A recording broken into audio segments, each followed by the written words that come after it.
When I was in a room alone, it didn't feel like I was in a room alone. It felt like there was somebody else there, a presence, whatever. And through 1989, it got more and more and more powerful. Until eventually, I'm sitting on a bed in a hotel room working for the BBC, and the presence in the room was so powerful and tangible that I said into the open room, if something's there, would you please contact me because you're driving me crazy. A few days later, I am in a news bookshop near my home. And my son, who's like that now, little boy then, he's reading some books. And I said to him, come on, Gareth, we'll go up the town and get some lunch. And as I turned to move, my feet wouldn't move. They were stuck to the ground. And what because that's kind of takes you aback straight away, what's going on. And then I wouldn't say it was a voice, it was a very strong thought went through my mind, which said, go and look at the books on the far side. So in a bewildered state, I walked towards these books, and they were all romantic novels, except one. It was a book called Mind to Mind by a psychic lady called Betty Shine. And once I turned the book over and I saw the word psychic, I thought, whoa, I'll get this. I read it in 24 hours, and I contacted her because I wanted to see if she would pick up whatever it was that was feeling around me, or for a year. And so I go along, and all I did was tell her, because she did hands-on healing stuff as well, which is just an exchange of energy, that's all. And I just told her, I've got arthritis, I wonder if your hands-on healing could help. But my real reason for going, would she pick this up? The first time I went was okay, just a nice little chat. The second time I went, I'm on a kind of a medical type bench, and she's doing the hands-on healing a few inches from my knee. And so I felt a spider's web on my face, a cobweb on my face type of feeling. And this took me back because I'd read in the books that this sometimes happens when other dimensions of reality are trying to lock into you. And all this is new to me at the time. What's all this about? 15 seconds or so after I felt this spider's web, she launches her head back and says, my God, I'm going to have to close my eyes for this one because this is powerful. And my backside is slipping down the bench because I'm thinking, what have you got yourself into here? Anyway, she said she was seeing a figure in her mind. This is March 1990. And it was asking her to communicate information to me. And basically it was this, that I was going to go out eventually on a world stage and reveal great secrets. There was a, quote, spiritual, without the religious connotation, a spiritual transformation coming that was going to awaken humanity from its slumber, from its hypnotic trance, and the world was going to change dramatically. In the passage of time, massively for the better. But there were great secrets that had to be revealed and understandings that had to be revealed so that that process would take place. So I'm introducing sport programs for the BBC. I'm a national spokesman for the Green Party, and this lady is telling me all this stuff. Whoa, excuse me. One other thing that was said at that time is that I would write 5 books in 3 years on these subjects, and I'm thinking, 5 books in 3 years? I don't know anything about these subjects. Well, it happened to the month. And there was one line which said, one man cannot change the world, but one man can communicate the message that can change the world. And that's very important because this is not about me. This is about information. And I want to emphasize right at the start that I'm not coming anywhere here to try to persuade anyone to accept what I say. I'm not interested. This world is drowning in people standing up and saying, I've got all the answers, you must believe me, and if you don't, you're wrong. And I am completely at peace with how people receive my information for one simple reason. It's none of my business. It's none of my business what anyone makes of my information. It's their business. It's my business what I put out. How people receive it is completely up to them. They accept some of it, accept this bit or that bit or whatever, fine. That's their right. So I've not come here to persuade or sell a belief system.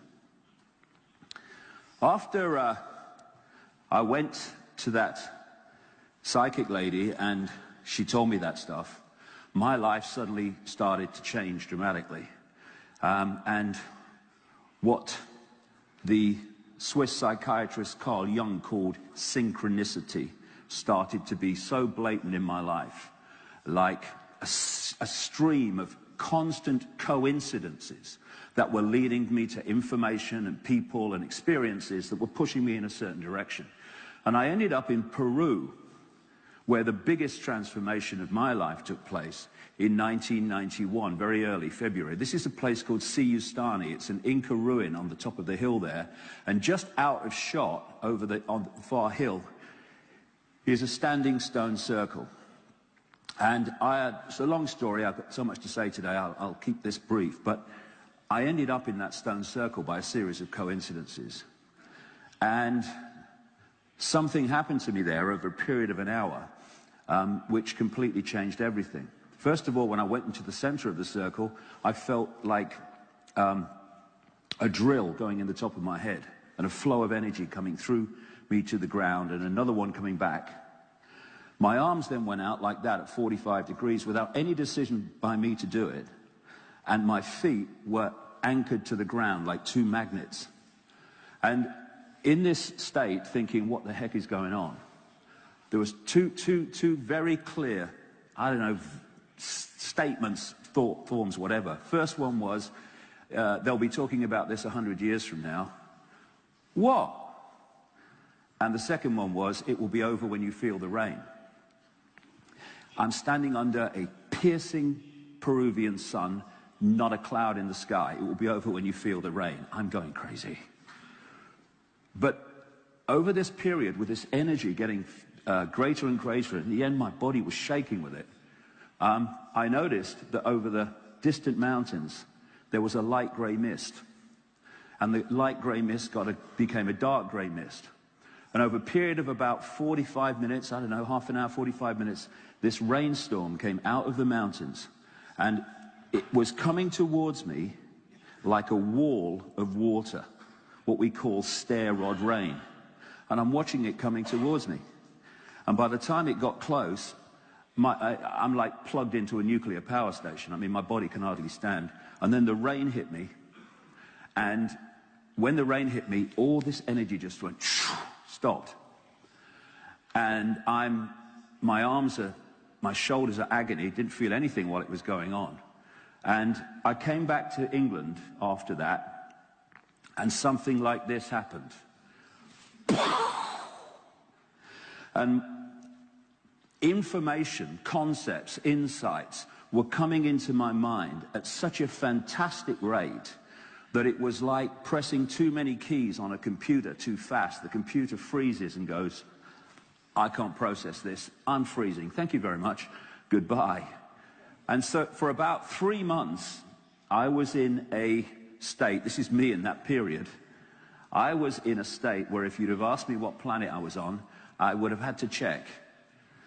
And at this time, being a television presenter, I went on national television to be interviewed about this thing that was happening to me on primetime talk shows and stuff.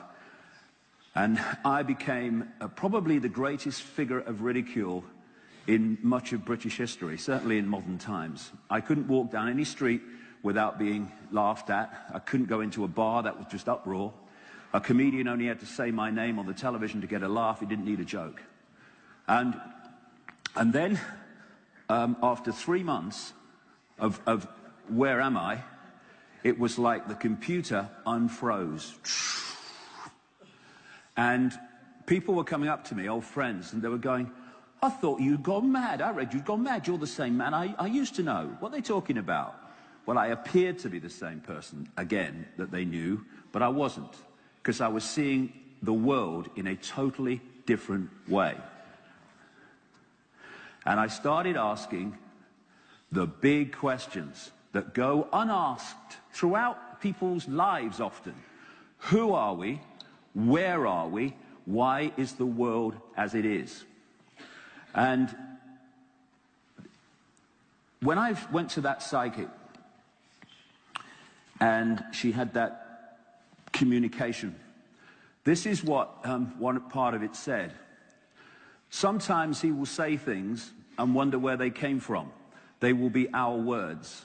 Knowledge will be put into his mind, and at other times he will be led to knowledge. We have an advertisement in Britain for kind of stuff you paint fences with. And the sales line is, it does exactly what it says on the tin. Well, all I can say is over the last 20 years, this has done exactly what it said on the tin. Because over these 20 years, it's like some force, unseen, has been passing pieces in the puzzle to me, in the kind of order that you can most easily understand and assimilate. And it has taken me through this journey of extraordinary revelation. Another thing that was said at that time, through the psychic, arduous seeking is not necessary. The path is already mapped out. You only have to follow the clues.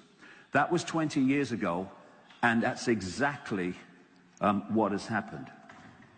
And as these pieces kept coming to me in meeting people, coming across documents, finding books with certain passages in them that related to this and that, most synchronistic way, I started connecting the dots between apparently unconnected events, people, subjects, history.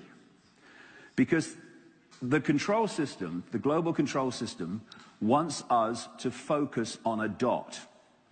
This is what it does in science with its specializations. You focus on one dot. And if you focus on a dot without peripheral vision, then you don't see how the dots connect. So you're completely in the dark of the bigger picture. You only see one dot within it. The idea is to get people to focus on something so that the peripheral vision is not there. And as we as humans are passing through this maze we call life, trying to understand it, trying to survive another day or another week, another year, we have endless diversions. That's his keep right, even though he's going left. And you see these, signs that says good luck. And it's all over society are these diversions to keep us in a bewildered state. What's going on? What's life about? Why are they doing that? And when you connect the dots, because individually, what is it? But when you connect the dots, it starts to take on a clear picture of what's happening in the world and why the world is as it is. And you realize there's an elephant in the living room, an elephant in the room that is just there being ignored.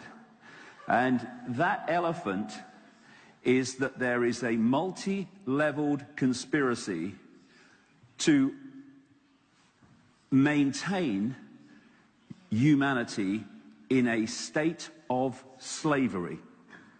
Mental, emotional, and even physical slavery. Now, we see what we see as slavery, and we think, well, it's obvious that it's slavery. The greatest form of slavery is for the slaves not to realize they're slaves because they never rebel about being slaves when they think they aren't. It's all a mind game, as I'll come to. So in the early years after this experience in 1990, the synchronicity of information showed me that in this world that we experience all the time, that there is a network of interbreeding families who are manipulating global society unseen and are seeking to impose what we call a global Orwellian state, after George Orwell's famous book 1984 about the Big Brother state, which includes microchipping people, controlling us through vaccines and drugs, obviously the police state that's appearing all the time. The early years were all about that, and they continue to be so. All these different things are ongoing, but from about the mid-90s, something else came into my life, and that is that these families are actually connected to non-human entities that have been manipulating this planet for thousands and thousands of years unseen. The next phase, the most important to understand it all, was from 2003, where the synchronicity started to give me endless information about the illusory nature of physical reality. How we think we're in a physical world, but it isn't, not least, it can't be, because of what it's made of. And that's what I'm going to concentrate on in the first section of the presentation today, because everything after that, all the conspiracy stuff, whether it's non-human or whether it's what we're experiencing all the time, cannot be understood without understanding the nature of reality. And then, if people think that's fantastic, well, in the last, 6 months or so, a bit more than that, it's 9 months maybe, the synchronicity has turned again and has started to point to the fact very strongly that the moon is not what it appears to be. Now, all of these things I'm going to go through today because it turns out we are actually literally lunatics, as I'll come to. So we're at this fork in the road, and if we keep going the way we are, not least through the European Union in the Czech Republic, we are going to be living in Orwell's 1984. In many ways, we already are. If we are, however, go down the other road, which I'm going to talk about as we go through the day, then we can find freedom in a way that we wouldn't even believe possible, because we don't even know what freedom is. And the choice is between that way, in which we become microchip clones, or that way in which we open to the true infinite genius that we all are, called consciousness. This is what the control system wants. Wants people in this state, unthinking clones who all perceive the world the same. Barcoded, microchipped people, just clones of the system, like a computer terminal. But this is what humanity has the potential to be, and this is humanity's true state: freedom, freedom, freedom. And over the last 20 years, I have seen what I was told was coming unfolding. 20 years ago, in that period, I was told that there was a vibrational change coming, was already starting, and this vibrational change, which I dubbed the truth vibrations, was going to do two things. It was going to wake people up from their coma. The people who were less asleep were going to awaken first, and so on. And something else, it was going to bring from the hidden into the public eye all that's been hidden from us up to this point. Now, 20 years ago, there was no evidence of that whatsoever. Now, it's fantastic. The number of people are going, why didn't I see it before? And then look at it. All the information that's coming to light, vast tracts of which I'm going to present today, to give us a fix on the world and ourselves that we never even were thought about 20 years ago. It's happening. It's happening, and people are waking up more and more. Not the majority yet, nowhere near, but more and more every day. And if we're going to wake up, if we're going to break out of these straitjackets of thinking and perception, we need to realize there's not one way. The system wants us to believe there's one way because it wants uniformity. Look at any tyranny, any dictatorship, and they want to impose uniformity. Look at communism. Look at fascism. There is another way. In fact, there's not only another way, there are infinite other ways. You don't have to all be the same. We can choose not to be. We can express our uniqueness instead of following the herd. We don't have to be faceless people in a faceless crowd. We can express our uniqueness. We don't have to do what everyone does. We don't. And you know, when we choose not to follow the herd, it can be very, very beneficial sometimes. In fact, often.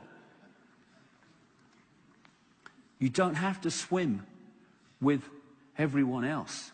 You can swim the other way.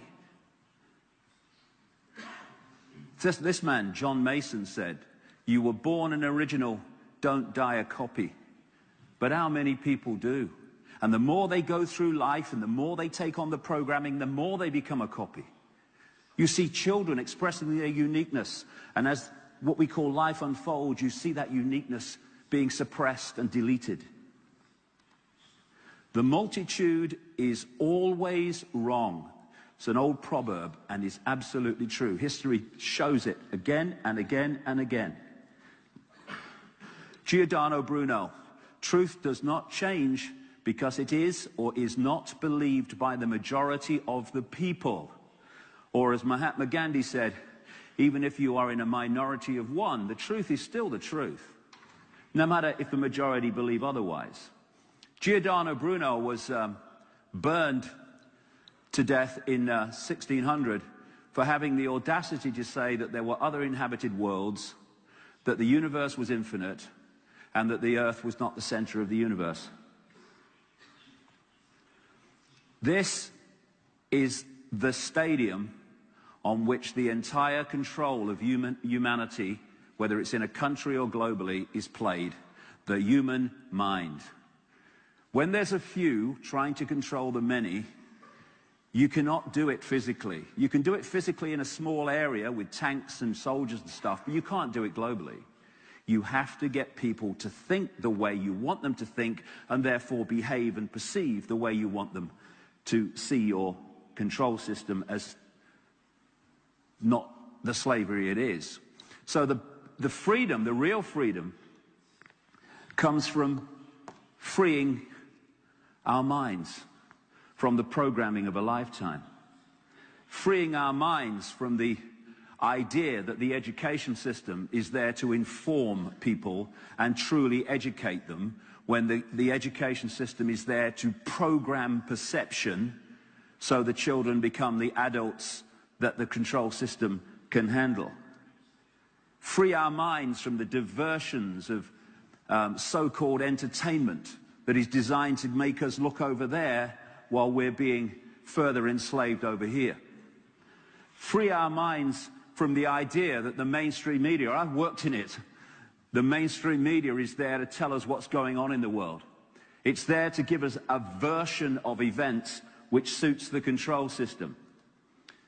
Free our minds from the fake messiahs who come along claiming change when they're just another mask on the same face that controlled the guy before.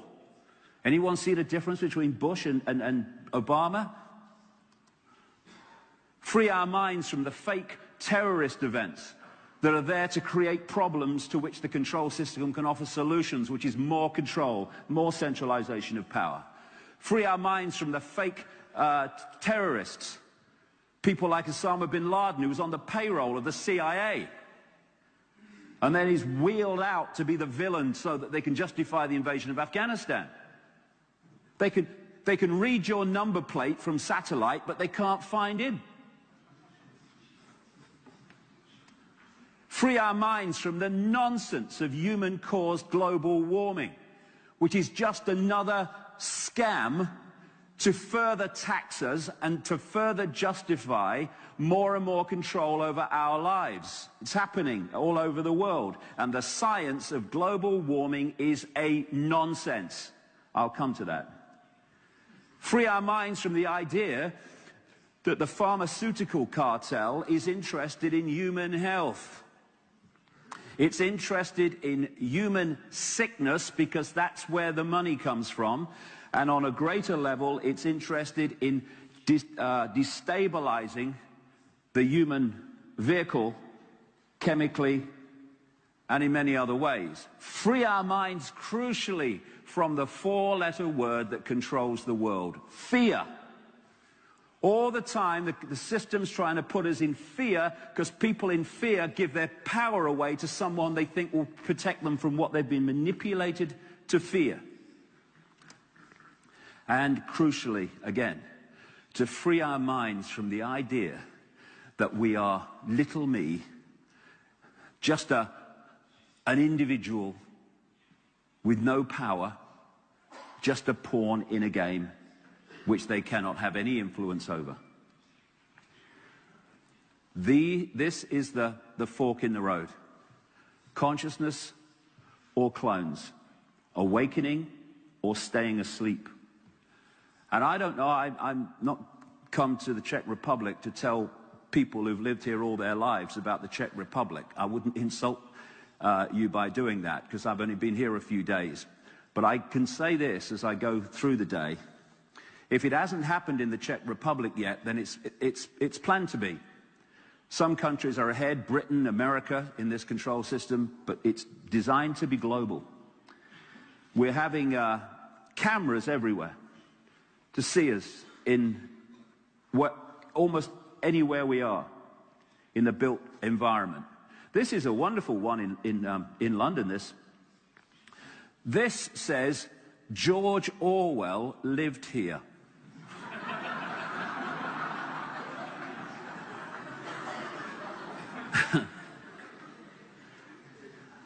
In America, we have this excruciatingly painful sound technology now to scatter peaceful protests. When I started talking 15 years ago about the microchipping agenda, people being microchipped, people laughed. It's happening. We have the chemtrails, not contrails, chemtrails.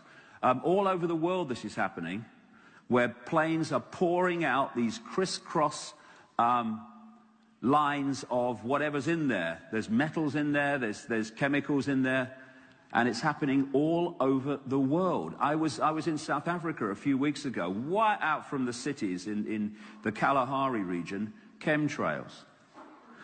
And then there's the stuff they're putting in our food and drink, designed to destabilize us mentally, emotionally, and physically. And no one is more targeted than children. It's funny that, not funny ha-ha, but funny, you know what I mean, that when you look at the symptoms of children who are affected by food additives in their food, drinks, sweets, and all the rest of it, which is a lack of attention, hyperactivity, etc. And then you look at the symptoms of this new disease they've come up with children called attention deficit disorder. And when they say you've got attention deficit disorder, they want to give the children drugs like Ritalin. But the symptoms of attention deficit disorder are exactly to the letter the symptoms that you get from food additives that children eat. And then we live in a world where it seems to be okay to pepper bomb cities full of civilians and children in the name of freedom, in the name of giving people freedom. And all these things are going on, and that says, it all looks fine to me. And it's interesting when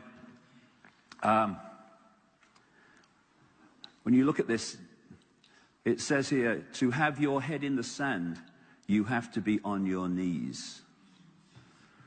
And so many people still are in this state, in complete denial of what's actually happening, ignoring the chains and saying, isn't it great to be free?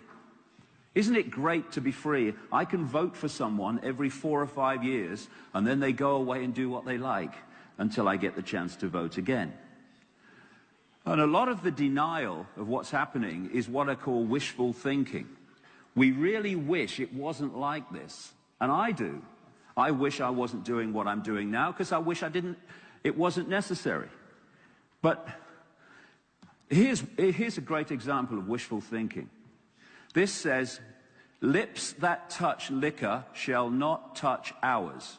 Right? Now that's wishful thinking, that threat would make any difference to their husbands going down the bar, you know. When I saw this picture, I immediately ordered a large one, you know what I mean? So, wishful thinking is something that gets us nowhere. I wish things were different. So do I. But they're not, and we have to face them. It is what it is. Once we can look something in the eye and say, I accept what it is what it is, then we're in a position to do something about it. Not when we've got our heads in the clouds thinking, if I look the other way, maybe it's not happening. The Orwellian state is coming in all over the world. The police state is coming in all over the world. And it's been coming in for years and years and years while the population has been watching game shows, focused on these famous entertainers or watching the sports. There's not a problem with any of that. But if that's all we do, then while we're looking at that, the pieces in the game are being moved around the board. And that's what's been happening for years and years and years and years, decades and decades. The future is here. This is no longer some projection as it was 20 years ago. This is now on the daily news, what I was talking about then. And we need to go from this to this pretty damn quick. Because the number of people who are manipulating 7 billion is a tiny fraction. It's not a situation we face that is impossible. We've just got to focus on it and do what's necessary, which I'll get to as we go along. Martin Luther King said, the ultimate measure of a man is not where he stands in moments of comfort and convenience, but where he stands at times of challenge and controversy. And that's where we are, a time of challenge and controversy. So where do we stand? But like I say, while this is going on, something wonderful is happening. There is this awakening. So as the control system tries to impose itself more and more people are in society are starting to see it. They're starting to awaken, not just to what's happening in the world, but the true nature of who they are. It's an incredibly exciting time in so many ways. And if we're going to go through this awakening, if we're going to expand on this awakening, we need to ask big questions, and therefore we can get big answers. And I'm going to concentrate now for the first part of this presentation on the nature of reality, which is vital to understanding everything that follows. The big questions: who are we? Where are we? What is reality? And this is science personified. This is mainstream science. It's mainstream education, and it's the mainstream media. For reasons I'll come to, they literally cannot compute reality outside a tiny, tiny band of possibility. And thus, they'll never, ever understand the nature of reality until they do so. What you find when you look at this with an open mind on information rather than preconceived idea, you find that this physical world is actually not physical at all. It's an illusion, a physical illusion. Not only that, it doesn't exist out there as it appears to. It only exists in here, for reasons I'm going to come to. Great American comedian, but a very aware man called Bill Hicks, died in the 1990s. He described reality magnificently when he said this: all matter is merely energy condensed to a slow vibration. We are all one consciousness experiencing itself subjectively. There's no such thing as death. Life is only a dream, and we are the imagination of ourselves. And the bottom line of the entire control system is manipulating humanity's imagination of itself.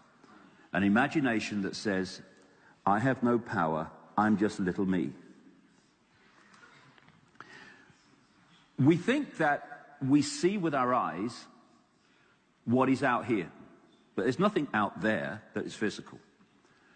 What we see, or when we see with our brain, in fact our whole genetic structure, which decodes information which the five senses pass to the brain and constructs what we call reality. These pictures I'm going to go through now, they are painted, or in whatever way they did them, on a flat surface. But they were done in such a way as to trick the brain into seeing them as you might call three-dimensional. That is on a flat surface. So is that. And that. And that. And that. The illusion is the way the brain is tricked. Now, is this a woman's face, or is it a butterfly and a flower? It depends how our brain chooses to read that reality. Again, just tricking the brain to see three dimensions. Now, is this a man, or is this a Mexican, a woman, a dog, and a bush? Depends how the brain chooses to read reality. People say what you see is what you get. I don't think so. As Einstein said, Albert Einstein, reality is an illusion, albeit a persistent one. And then comes the question, why is it persistent? Why is the illusion persistent? And by the way, if we're creating our reality, or constructing our reality, how come I'll see the same car going down the road as someone else will? It's because we live in a virtual reality universe. It's the equivalent, obviously a much more staggeringly sophisticated version of the wireless internet. I'll explain that in a second. We're now seeing virtual reality games getting more and more, quote, real. And this, for instance, that's the man's real face, and this is his virtual face. And there are suggestions that within not too many decades, they will have reached a point where you'll hardly be able to see the difference between the virtual world and this virtual world. We're having training simulations now in virtual reality. People are learning to fly to a large extent in virtual reality. And what some hospitals are doing, as in this case, is they're playing virtual reality pictures down into the man's eyes, i.e. brain, when they're changing dressings in burns units. Because the pictures they send, which are to do with cold and all the rest of it, affect the way, the pain being felt by the dressings being changed. Now, when you look at how these sophisticated virtual reality games work, what are they doing? They're using the human five senses. These gloves are sending sensations to the hands, the five senses, touch. The goggles are doing it for the eyes, etc. And what they're doing is basically hacking in to the body's natural decoding systems and putting other messages into the brain to get the brain to decode reality to see the game in the way that they want to see it. So on one level, this reality is digital. And these virtual reality games are all about tricking the five senses. Because the body, I'll expand on all this, the body is what I call a body computer. It's not a computer in the sense of the desktop, it's a biological computer. And what I mean by that, instead of just reacting to the way it's programmed to react, it has the ability to think and assess. That's what the human immune system's doing all the time. While we're standing or sitting here, our immune systems are making decisions. And that's what the body does. By the way, this picture was taken of this man exactly at the moment he was told that Barack Obama had won the Nobel Peace Prize. You know what I mean? What a joke that was, eh? Now, the base foundation of this reality is not what we see, it is waveform, vibration. What I'm going to call, as we go through the metaphysical universe, whenever I mention that phrase, I mean the vibrational level of this reality. And that's where the information is that we decode into this apparently physical world. And as even mainstream science will confirm, waveform patterns can hold staggering amounts of information. So this is the metaphysical universe, the vibrational level. And through the body computer, we take it through the five senses into the electrical, the digital, and finally, as I'll explain as we go along, the holographic, i.e. the apparently physical. But this is the base. If you want to change this, you've got to change this. Because that's just like trying to change a movie by shouting at the movie screen. By the time it hits the screen, it's a done deal. This is where it needs changing. That will become very, very important later on. So the five senses are decoding mechanisms that take vibrational information into electrical information and send it to the brain to decode. This is why this scene in the Matrix movie was so accurate. When Neo said about the virtual reality he found himself in, this isn't real. What is real? How do you define real? If you're talking about what you can feel, what you can smell, taste and see, then real is simply electrical signals interpreted by your brain. Exactly. Now here's the key. If we are constructing reality by how we decode information, then if you want to get the population to decode reality the way that suits your control system, then you've got to program that which is doing the decoding. That's why I say it's all a mind game.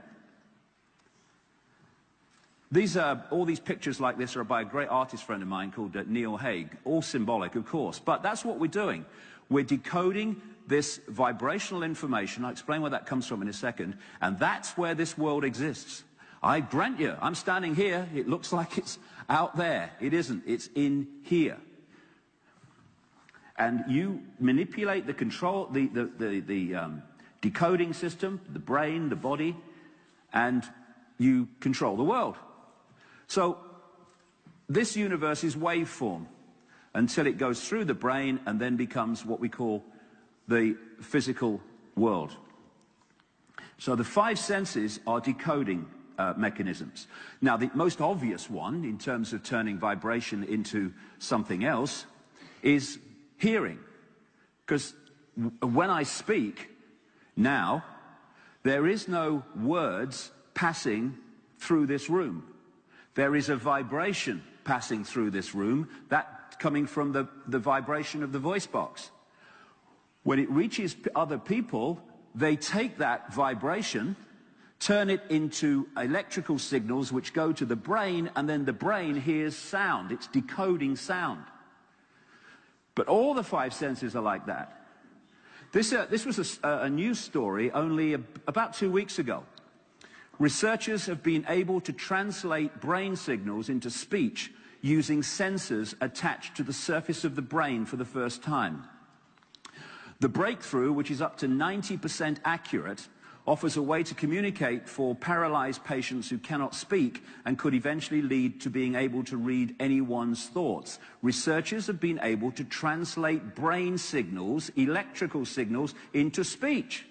That's what we're doing all the time. Same with taste. This is where the vibration is picked up, goes to the brain to be decoded into taste. Same with smell, same with touch.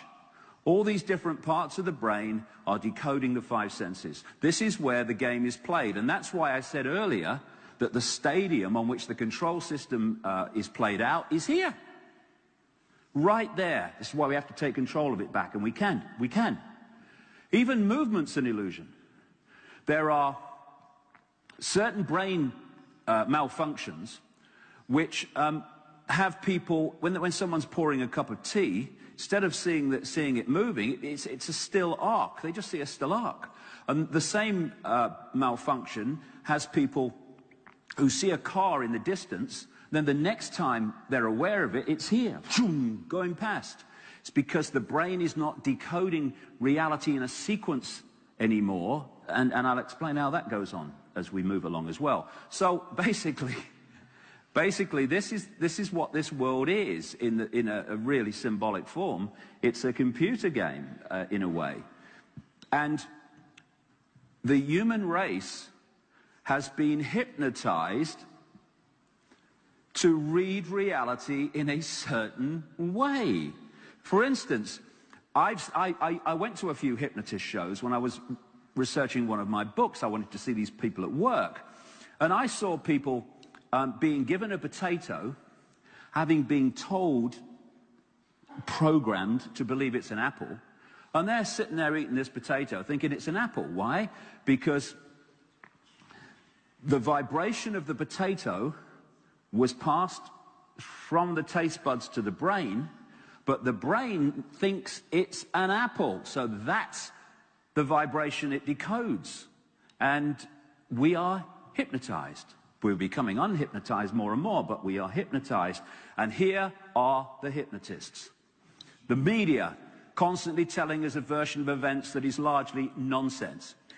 From the earliest possible age, they're getting children in front of people telling them about the world themselves, reality, what's possible, what's impossible. These are hypnotists, doctors who are giving you the version of the human body and human life that the drug company controlled medical training schools are giving them. And then the Obama's another one. Then there's the newspapers and these people like O'Reilly in America. It's just a propagandist. They're all hypnotists.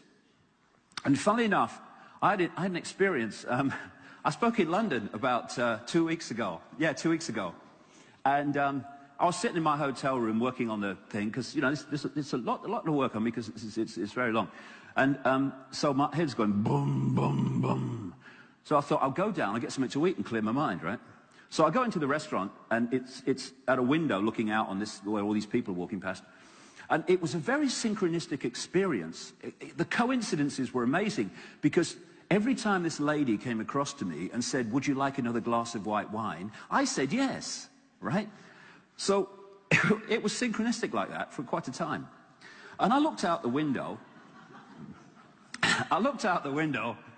And suddenly, it must have been a convention of twins going past, right? Because, first of all, I saw this guy in this yellow T-shirt, and there was a man just like him, about one step back. And then this guy came down on a bike, but it was a tandem. It was like two bikes, and the two people on it looked exactly the same. And this went on for some time. So I'm sitting there, and I'm thinking, this is interesting. So I said to my higher self, I said, higher self? It said, yeah. I said, why am I seeing reality like this? And it came back immediately, in a flash. It said, because you're bloody drunk. You know what I mean? And you know what it's like? That felt right to me. That felt right to me.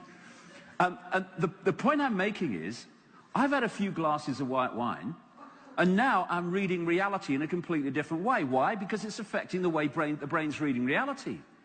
And if the brain does that, you see a different world. So what we live in is what I call the wireless cosmos, the wireless universe, just like the wireless internet. Exactly the same principle. This is the great thing now. The shaman and people of the past who've, or what we call the past, that's an illusion as well, but I'll come around to that.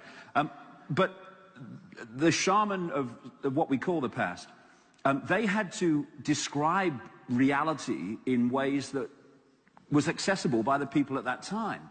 So they use symbolism, and the anthropologists come along and say, oh, these were primitive people, look what they said. No, it was symbolism, mate, symbolism.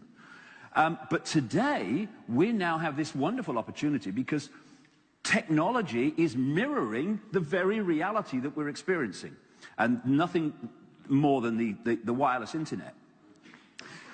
When you say to people, tell me about the internet, they say, well, it's pictures on a screen, and it's graphics, and it's colors, and it's moving. Yeah, it is.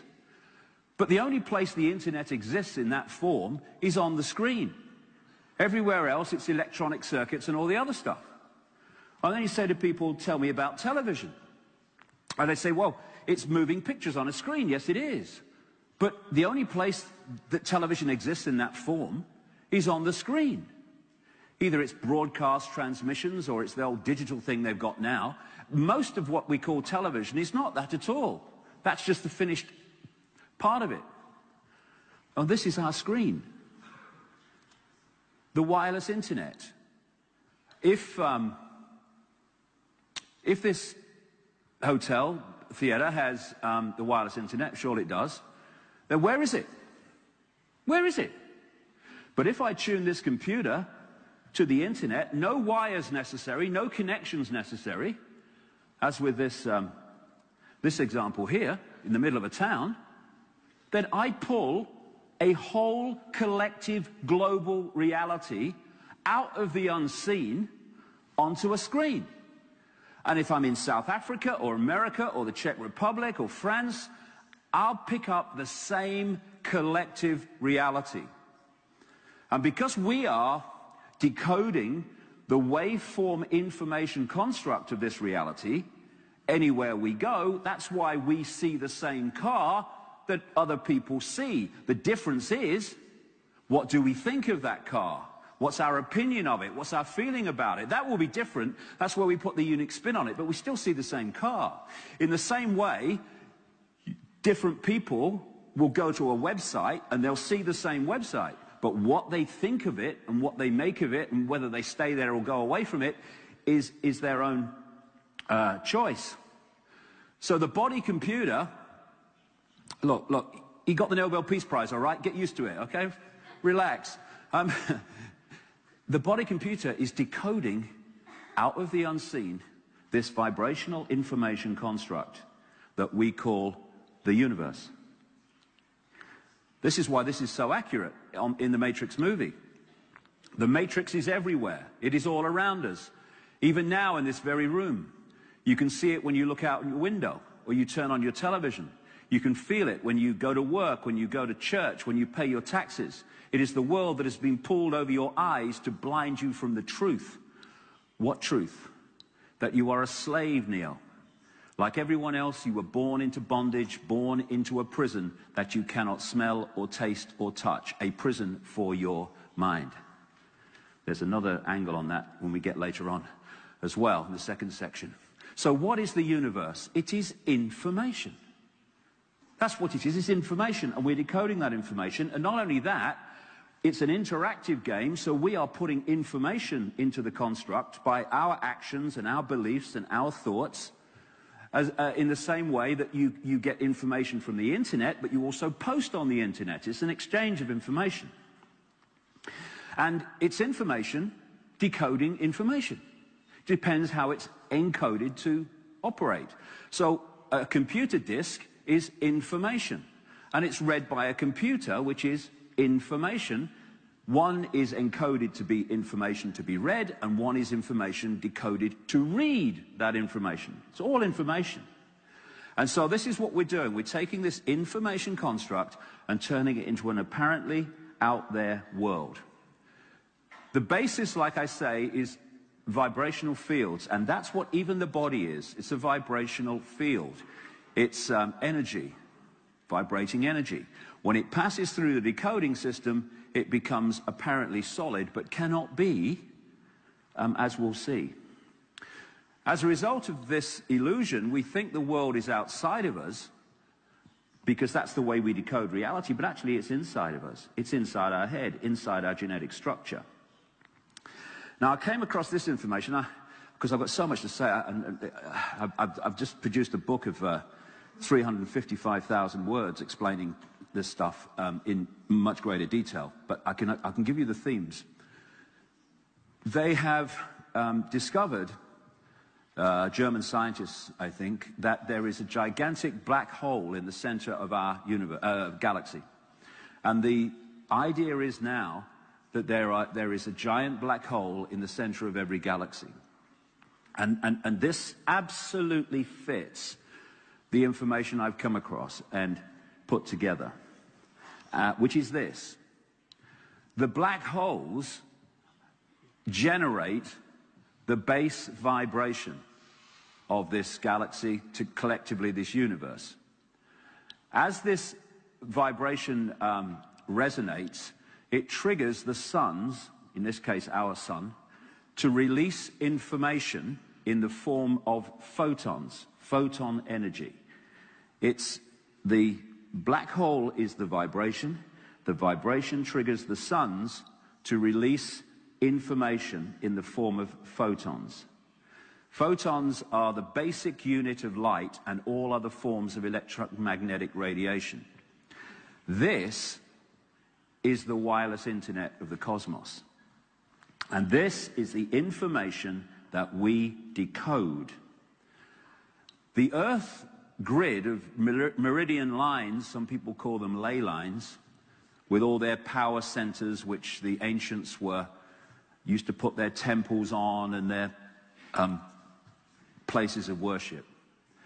What is going through these meridian lines of the planet is photon energy.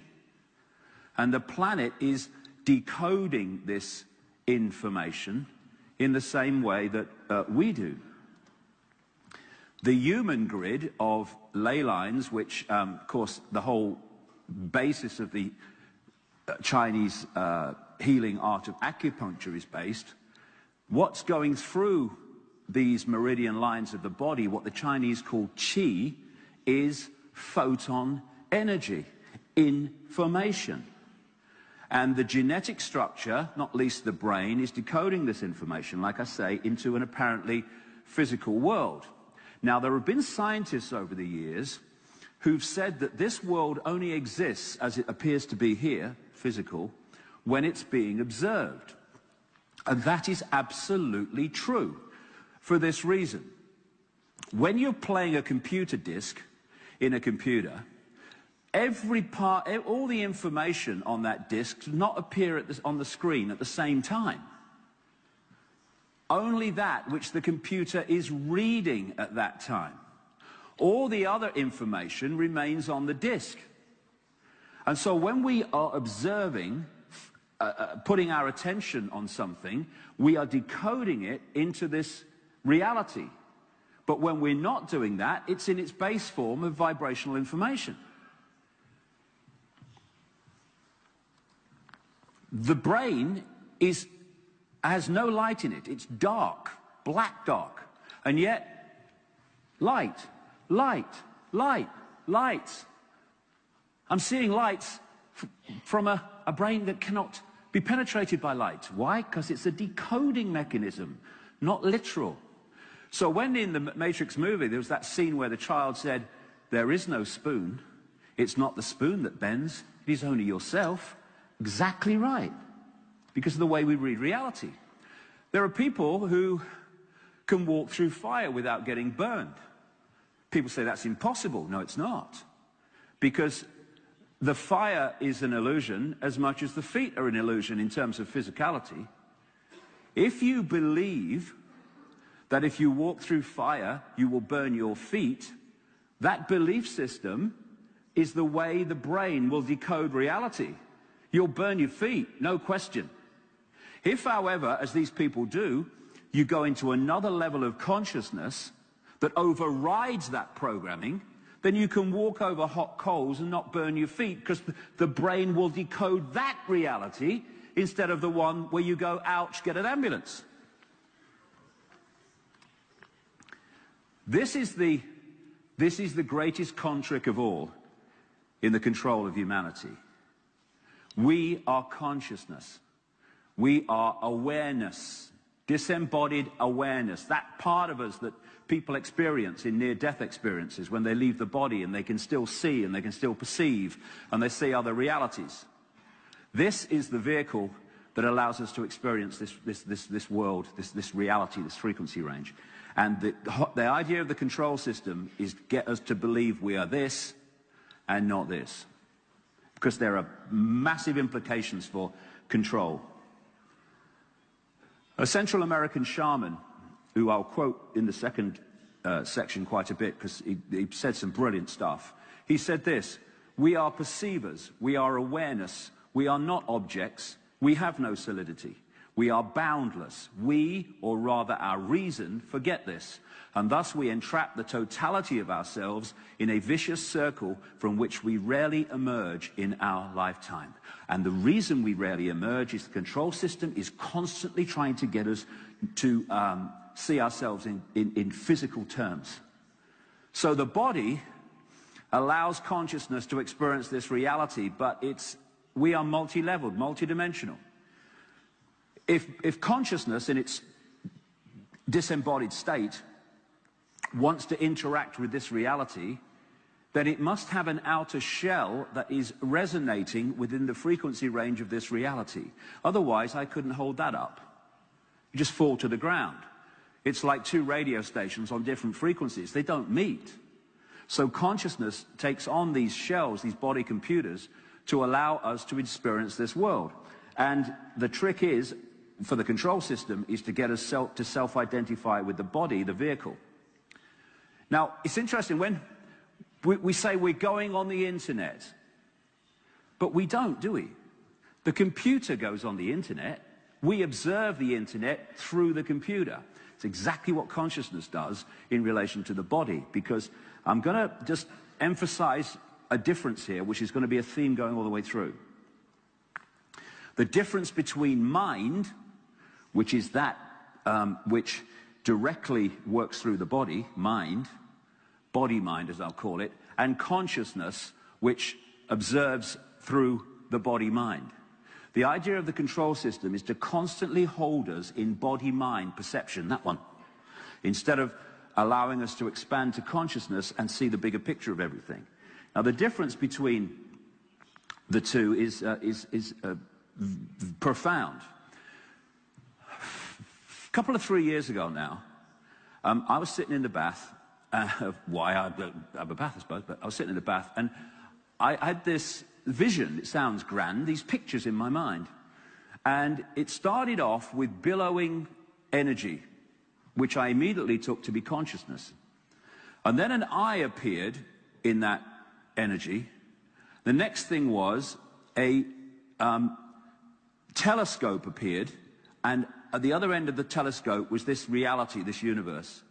And the last thing that happened was the telescope morphed into a human body. This is Neil Haig's depiction of how it all ended up. And that's so profound, because this is expanded consciousness, what we really are. But when we're working through the human body, it's focusing our attention, therefore our experience, on this reality, and we're not accessing this in anything like its entirety, because we're looking at life through this lens. And that's fine as long as we know this is a lens and we don't forget that that's who we really are. Because if we think we are the lens and there's none of that, then the control system's got us piece of cake, no problem. So what we call death is putting your telescope down, in effect. It's withdrawing your attention from the vehicle back into disembodied consciousness awareness that we are. And people are terrified of death, so many people, because they're frightened of the unknown. That's why, one reason why they want to keep all this information from us. Because the more we're frightened of death and frightened of the unknown, the easier we are to control en masse. Now, everything is the same awareness, one infinite consciousness. But this infinite consciousness takes different forms. And what I'm calling consciousness in our disembodied state is like an ocean, a free-flowing ocean, infinite ocean. And what we call mind, that connects us down through into this reality is like frozen water, if you like. Very, very much more limited in its ability to perceive and understand. This man, Ramana Maharshi, left home when he was just a young boy and went to a mountain in India called Arunachala, something like that. And he meditated basically for the rest of his life. And this is what he said. He came out with some very, very interesting things. Mind is consciousness which is put on limitations. You are originally unlimited and perfect. Later you take on limitations and become the mind. Humanity has become the mind and has been manipulated to do so from cradle to grave. Einstein said, a human being is a part of the whole called by us universe, a part limited in time and space. He experiences himself, his thoughts and feeling, as something separated from the rest, a kind of optical delusion of his consciousness. And all this has put humanity into a state of false identity, where it identifies self and therefore potential with the body, the vehicle, instead of with its true self, which is infinite awareness. That says, I am not David Icke, because I'm not. David Icke is not who I am, it is my experience. It is a name for my current experience. That's all. I am consciousness. I am infinite awareness, just like everyone in this room is and everyone in this world is. Our core state is one of all possibility. That's the core state of all existence.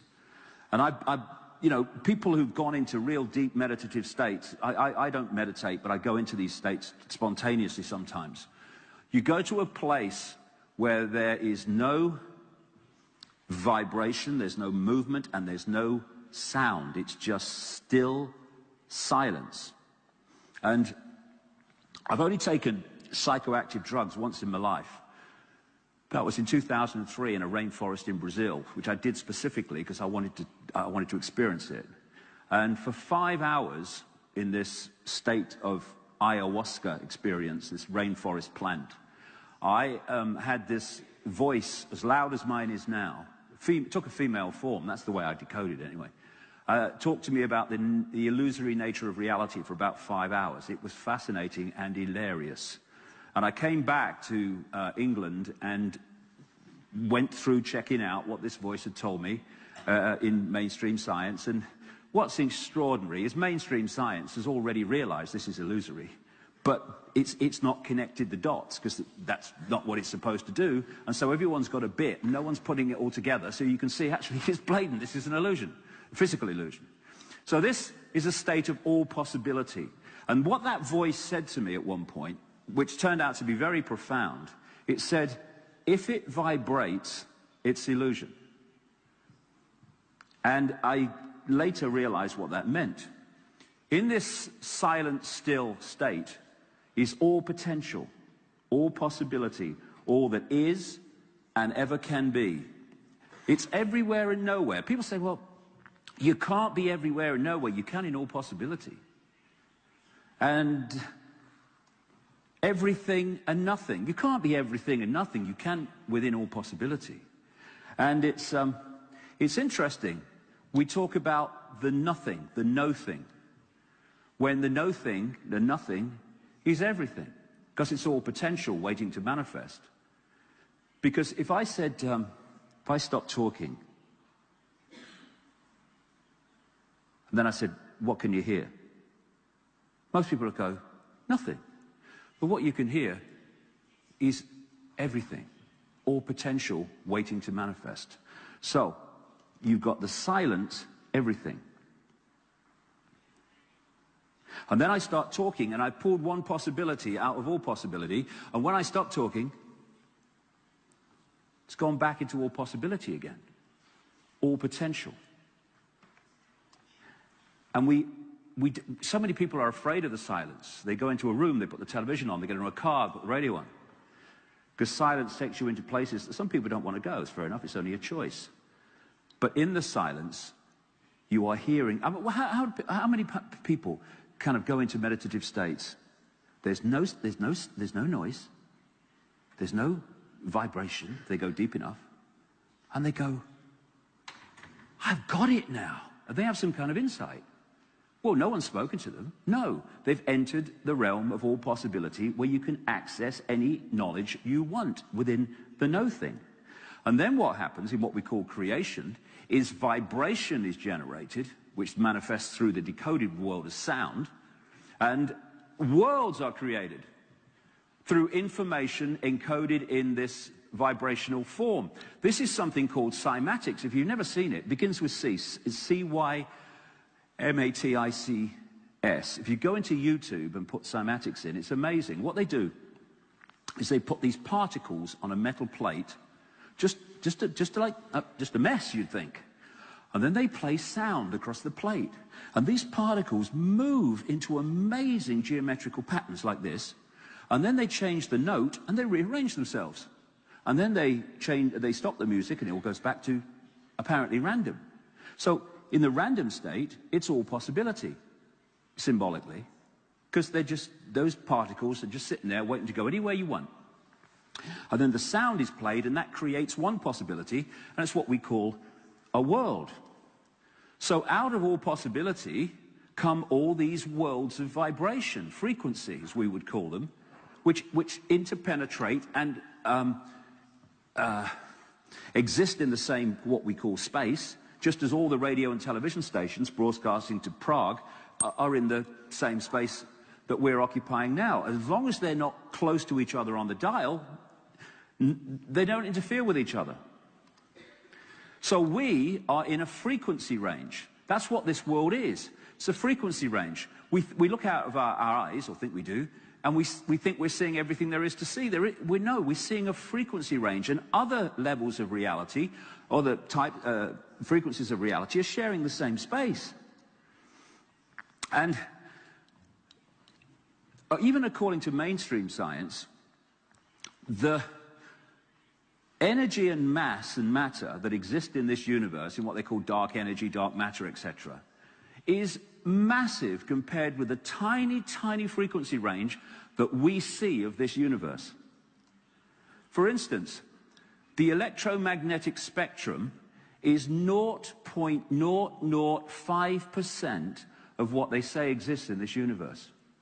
They can hardly portray it in that line compared with what exists. And visible light, which is the only frequency range that we can decode to see, is a fraction of the 0.005%. Humans are basically blind. All these things that we see and beyond, that's what we see.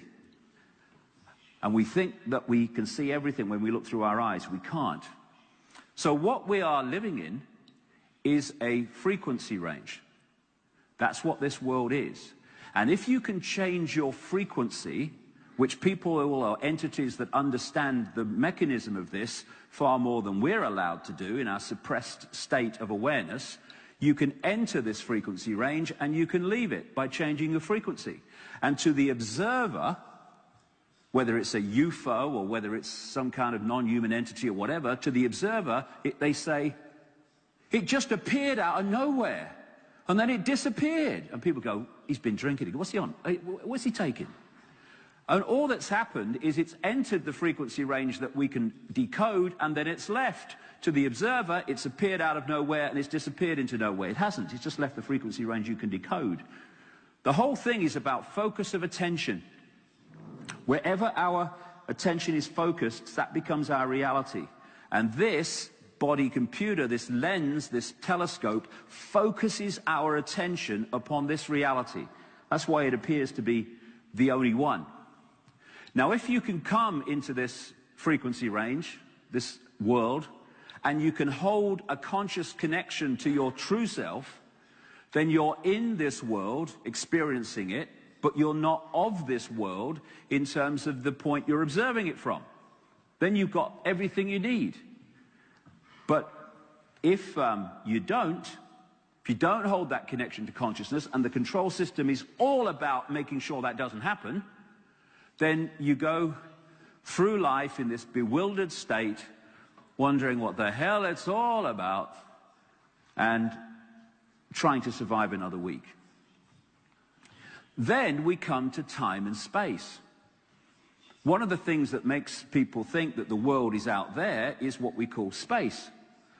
And what gives us the impression of movement from past to present to future is time.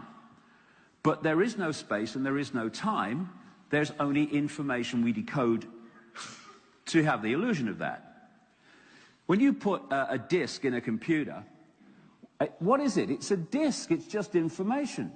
And yet the computer decodes it so that in the computer game you appear to have space, distance, perspective, and you appear to have time, the movement of events going from past, present to future. But all it is information being read from a disk.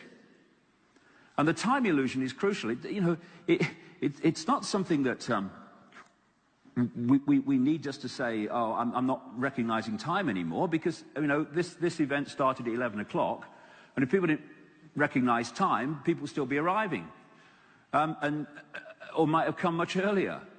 It's not that. It's while we are following this illusion of time, we realize that's what it is. It's an illusion, that it loses our control over us. Because when consciousness is in a state of no time, then if we're trying to connect with that while being totally programmed to the illusion of time, then again, that is a massive way that disconnects from that.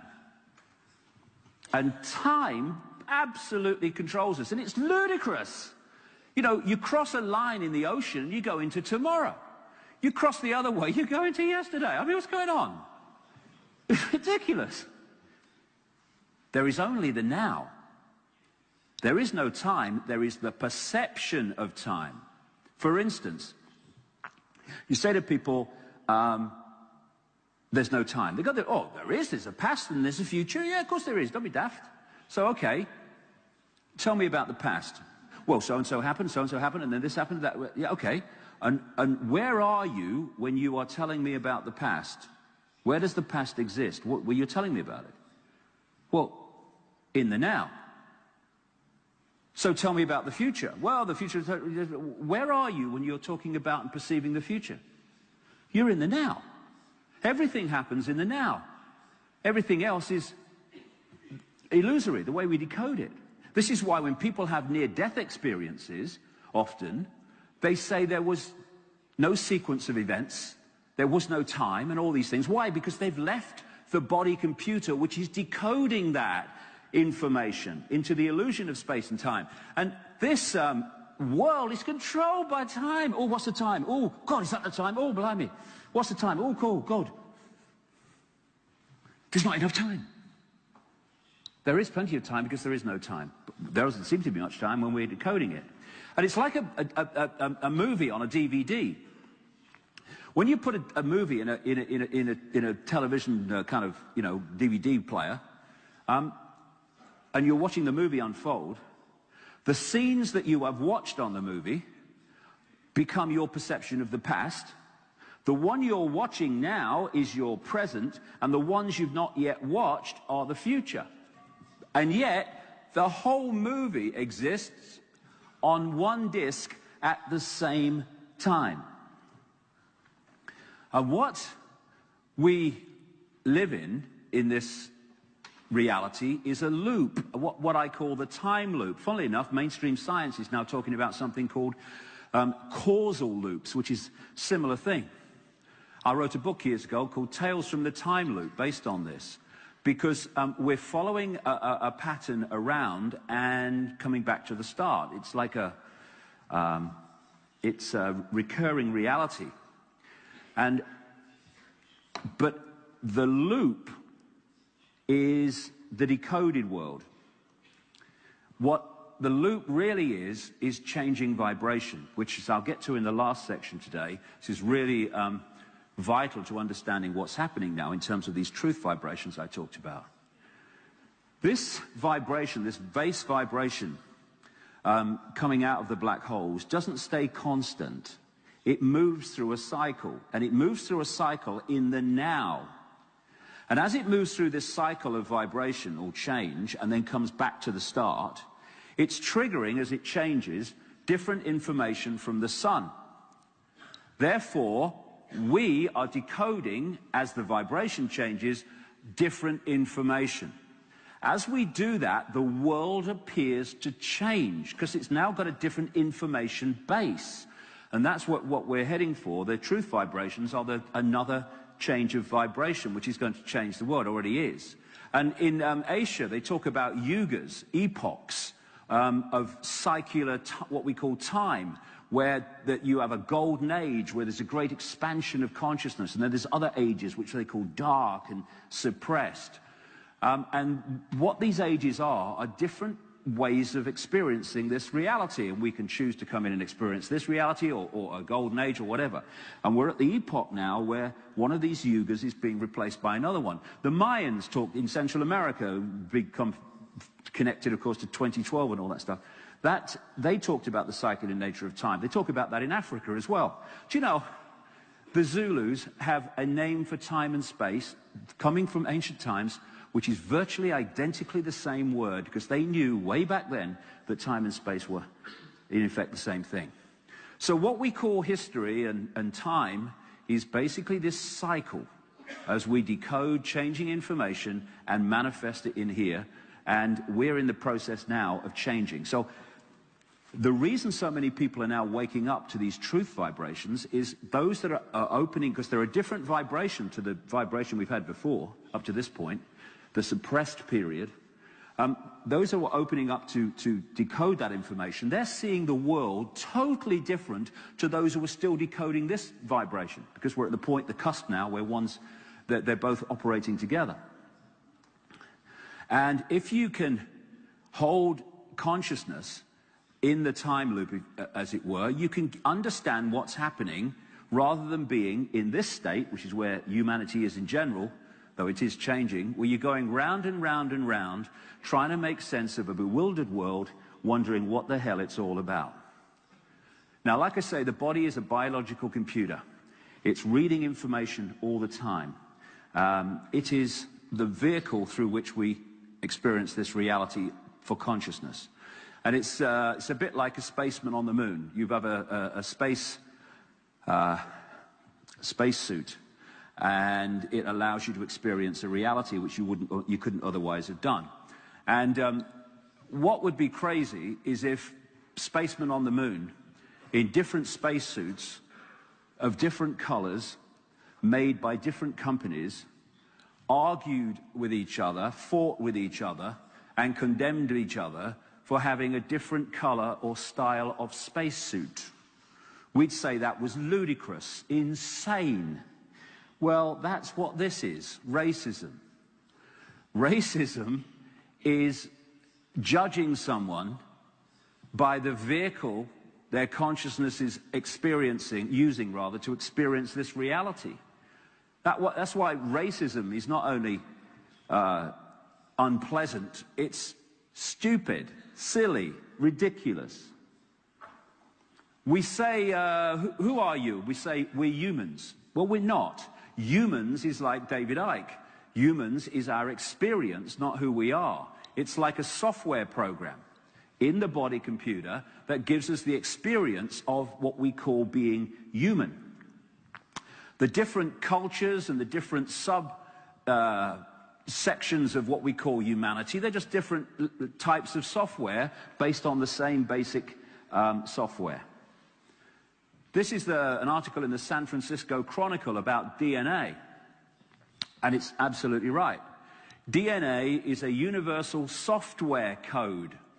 From bacteria to humans, the basic instructions for life are written with the same language. And that language of DNA is a series of codes, A, C, G, and T.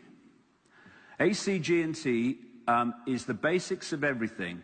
How those four elements are placed in relationship to each other decides if we're a human, a mouse, or a virus. And when you see in the Matrix movie all these codes going up and down the screen, that's very, very symbolic of this, what I'm talking about.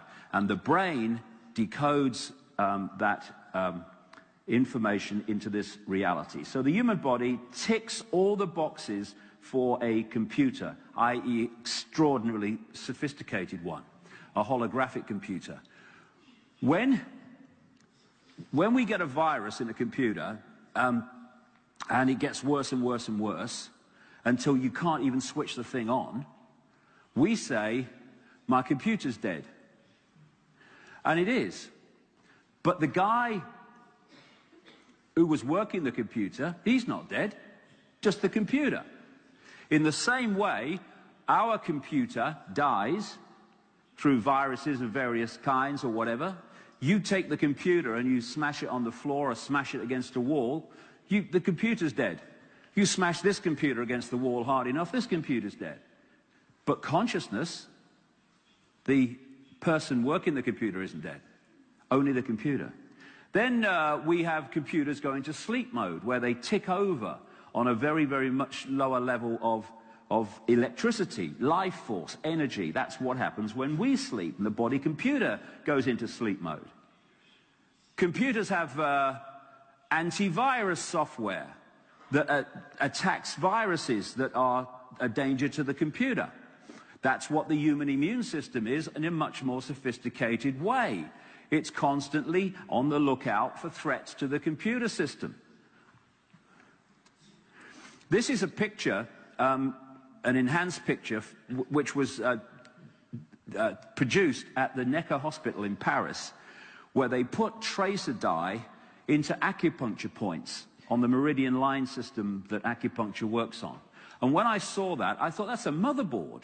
It's a motherboard. Exactly the same principle.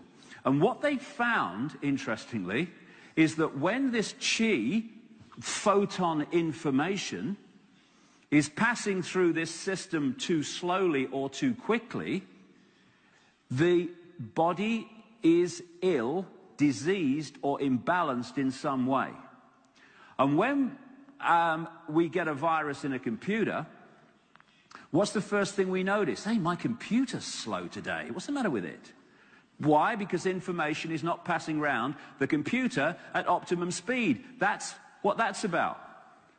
And what acupuncture does, with its needles and other techniques, is to ensure that the flow of chi information around the body computer is at optimum speed. That's what it's doing.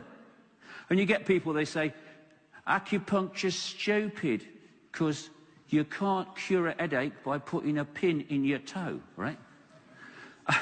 But you can. If these meridian lines, systems of energy information pass down through the brain, up through the toe and back up again, as they do in these cycles, then if it's blocked here, it can have an effect here. It's so simple. The brain is the central processing unit of the body computer, and in a desktop computer, the central processing unit is a microchip. It processes information and it passes information out to the body computer, receives information back, makes decisions, sends information back out again. And if that's not working properly, then you become diseased because there's an information breakdown. DNA is the hard drive of the computer, holds the hard drive information. And it's not just, you know, what we call physical. None of it's physical, except in the decoded world illusion. But DNA is also an energy field, like everything is. So what we call memory and all this stuff and the hard drive of the body is not just held in what we call as physical DNA, it's held in energy fields, what we call the auric field. Then there's the RNA, which reads the DNA, and also, according to people I've been talking to recently, is the means through which the blueprint of the body, the blueprint information construct, is defended from attack, so that there's not a mutation of body types. It's like its job, or one of its jobs, is to continue to restore the body to its default settings, if you like. Because if that wasn't doing that, then we'd be mutating very, very much quicker, and not necessarily in a very nice way. So there's a mystery in medicine, some parts of it anyway, of why when people have had donor organs like hearts or lungs or whatever, that the receiver has taken on the traits and many times the abilities they didn't have before of the donor person. This man is called William Sheridan. He was in a New York hospital waiting for a heart transplant. He took an art therapy course in the run-up to that, and he was not very good. I mean, I'm a rubbish artist, me. I mean, crikey, I'm like a child. You know, if I drew a train or something, someone would say, oh, God, how old was the person who wrote that? Must have been about 3. It were me. So this was Sheridan, William Sheridan, before the heart transplant. And then afterwards, he started doing things like this immediately after the heart transplant, and he went back on the art therapy course. And he was bemused, and the art therapy person was bemused. But what he was doing was, the heart is information. And he downloaded that information into the body computer system and taken things from that. In other words, he took on the attitude to be a much better artist. Credo Mutwa, the Zulu shaman, who's nearly 90 now, a great friend of mine, he was telling me that in the more ancient times in Africa, when they used to eat people, they had this strict law, golden rule, that if you, when you boiled people, you had to heat them to a certain temperature. Otherwise, if you didn't, when you ate them, you became them, which is kind of the same basic principle.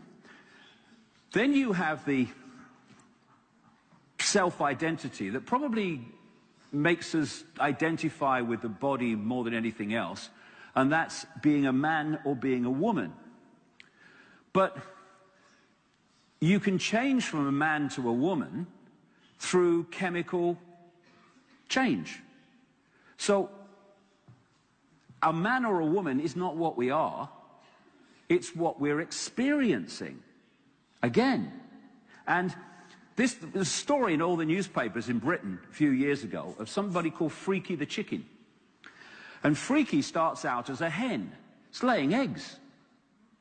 And then, for whatever reason, this apparently happens with chickens on rare occasions, the body started producing massive amounts of testosterone, and Freaky changed from a hen to a cockerel, grew a comb, started chasing the hens, and started crowing at dawn. It's gone from being a man to a woman by chemical change, because it's a vehicle. Consciousness is what we are. I found this on the BBC website. Scientists have been able to take control of flies' brains to make females behave just like males. Researchers genetically modified the insects so that a group of brain cells that control sexual behavior could be switched on by a pulse of light. The team was able to get female fruit flies to produce a courtship song, behavior usually only seen in males. In other words, it's not who we are. When I write books during the winter time, I get up early before the sun, and when the sun comes up, the birds start to sing. Well, is there a conductor, you know, among the birds saying, hold on a second, 5, 4, go? No, they just do it. Why did Freaky the chicken, after the testosterone explosion, start crowing at dawn? Did someone say, look, now you're a man, I've got to tell you something, you know, you're a cockerel now, okay? So you need to crow at dawn, all right? No, he just did it. It's a program, software program, which they follow. And then if you say to people how they self-identify with the body and the human personality, they often say, well, it's my emotions, that's me. But our emotions, how can we actually be our emotions if, in the way that we experience them, if you can change someone's emotional personality by chemicals change and what have you? We had a lady in Britain a few years ago, again it was in all the papers, who 40 years before went spontaneously into clinical depression. For 40 years, she was in and out of institutions. They didn't know what to do with her. After 40 years, someone said to her, "Can you think of anything that happened about the time this started?" She said, "Well, the only thing I can remember is that I had 19 tooth fillings with mercury." So she was advised to go on a mercury detox and have the tooth fillings removed.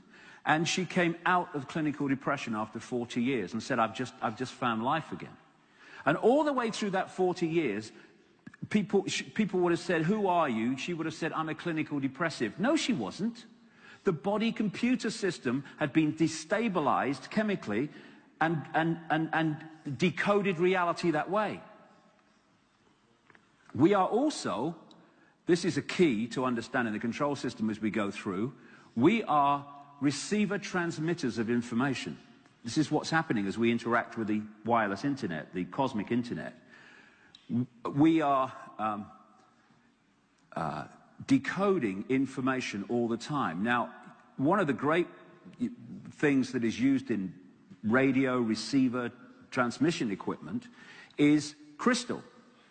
And it just so happens that this is a walking, talking crystal. That's what it is. The membrane of every cell, and we have trillions of them, is a liquid crystal. And together it makes a crystalline body computer. The earth is crystal, massively crystal. Every grain of sand is a crystal. Also part of the decoding system. And the DNA is a crystalline receiver transmitter of information. This is an article on DNA which talks about that. From the characteristic form of this giant molecule, a wound double helix, the DNA represents an ideal electromagnetic antenna. On one hand, it is elongated and thus a blade which can take up very well electrical pulses. On the other hand, seen from above, it has the form of a ring and thus is a very magnetical antenna. So this is the mind-body system. It is this crystalline receiver transmitter and the auric field, the energy field that it is an expression of. And it connects, we connect from what we call the physical through into the energetic, the non-physical, the auric field, etc., and deeper, through these vortex points, which in India and that part of the world they call chakras, what they call wider around the world now, but this is where it started out. A Sanskrit word meaning wheels of light. And these chakra vortexes connect into what we call the endocrine system of glands, and crucially these two, the pineal gland and the pituitary gland, which together with other expressions are known as the third eye. The third eye, which allows us to perceive beyond this reality. And the control system is set up to shut down that third eye, that what we call sixth sense, so that we operate only on the five senses. When you open that, and you open to consciousness, you break out of these bubbles of limitation, these bubbles of limited perception, limited awareness. And you connect back and you're in this world, but you're not of it. That's what's happening to awakening people now. They're transforming. Now, when the third eye is closed, we go into, and we are in a closed down state of awareness, we operate in what I call the bubble or the eggshell, where we are operating on a tiny fraction of our multidimensional, infinite consciousness and awareness. And when we're in the bubble state, this is where we are. In a bewildered world, what's going on, what's it all about? And thus, we live a false identity. And that's the key to the whole control system, getting us to self-identify with what we're not. But then people might say, but what do you mean that the world's an illusion in terms of physicality? I mean, listen to it. It's solid. Don't be stupid. And I grant you, it bloody looks solid. You bang your bloody head against the wall, it feels solid as well. And the world looks solid. The thing is, it can't be, because scientists tell us it's made of atoms. And atoms have no solidity. Someone said once that if you take an atom to be the size of a cathedral, then the nucleus would be about the size of a 10-cent piece. And most of what we call the atom, which makes up the solid world, is what we call empty space. There is no such thing as empty space, but you get what I mean. What is happening, and why you've got this apparent paradox between atoms that have no solidity making a solid world, it's all part of the decoding process.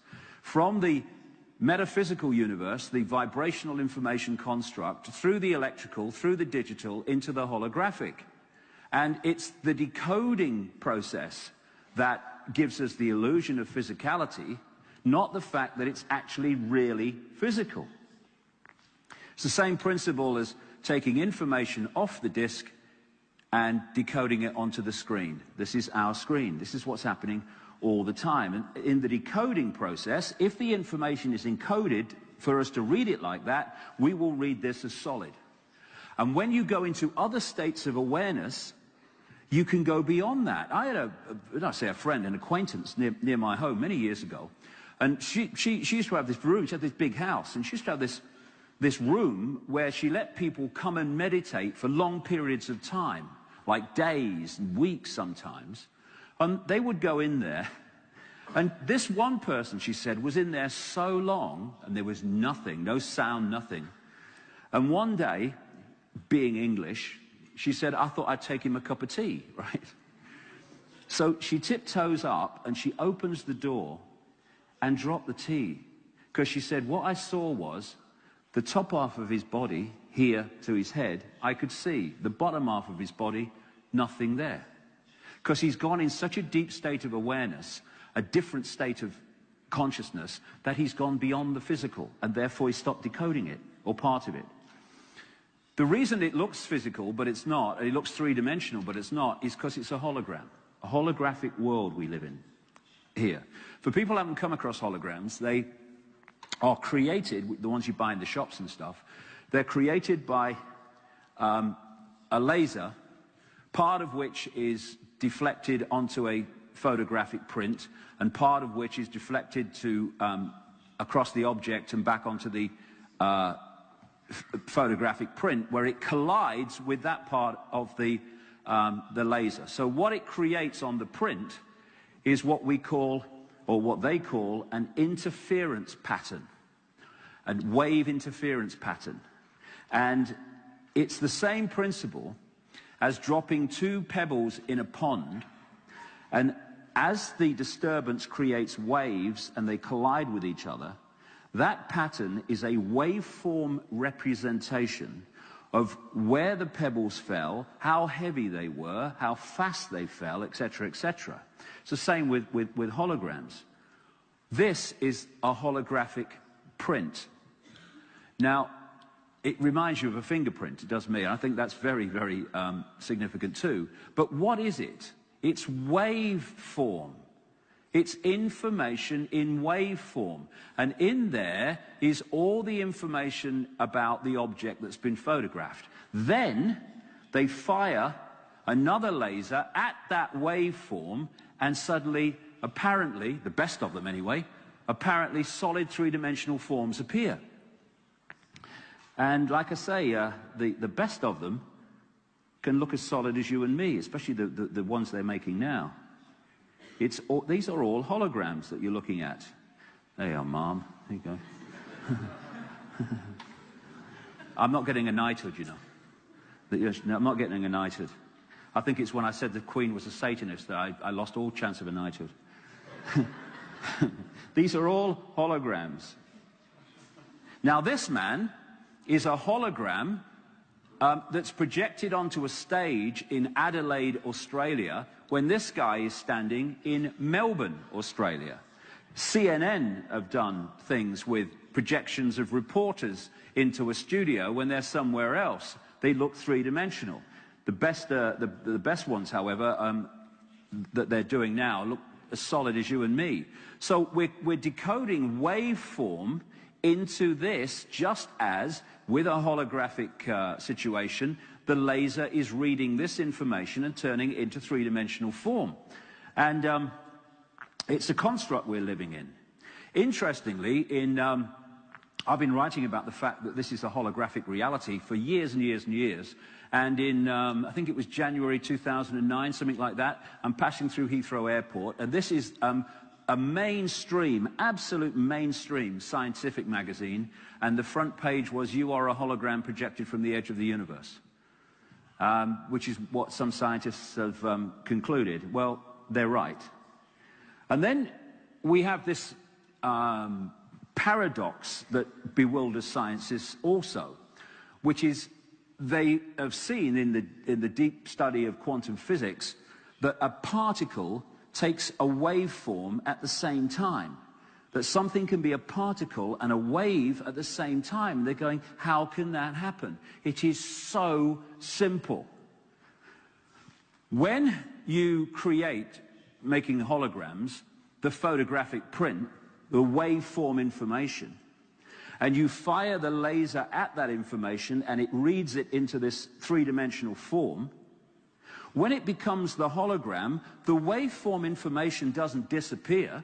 It's there at the same time the hologram is, because it's being read from the waveform to that. If that disappears, so does that. The two have to appear together. That's the particle, the hologram. That's the waveform, the information from which the hologram comes. Another amazing thing about holograms. Every part of a hologram is a smaller part of the whole. When you cut a holographic print, a piece like that off, you don't get that section of this picture, you get that size version of the whole picture. Every time. And that is why this is possible. That's why reflexology can find points on the feet and the hands and different parts of the body that relate to different organs. Because it's a hologram. It has to be like that. This is why acupuncture can find points on the ear that relate to all the different parts of the body. It's a hologram. It has to be like that. So people, when people, like in mainstream science, dismiss this stuff, it's impossible. No, it's impossible from your perspective of reality, mate. It's not actually impossible. And that's what this is. Oh, you're palm reading, that's just mumbo-jumbo rubbish. There are palm readers, there are psychics, there are reflexologists who are absolute rubbish. It's not what they're doing, it's how well they're doing it.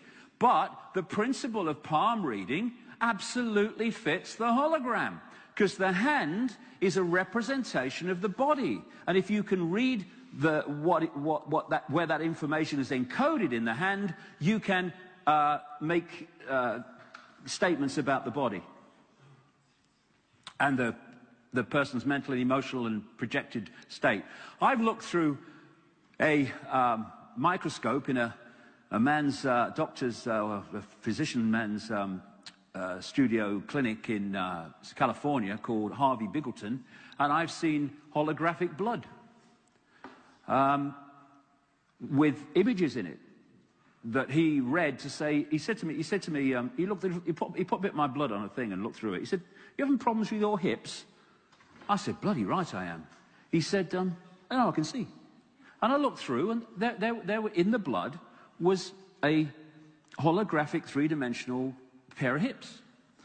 I mean, the world's so different to what we think it is. And then he increased the power of the magnification. He said, "Look through this."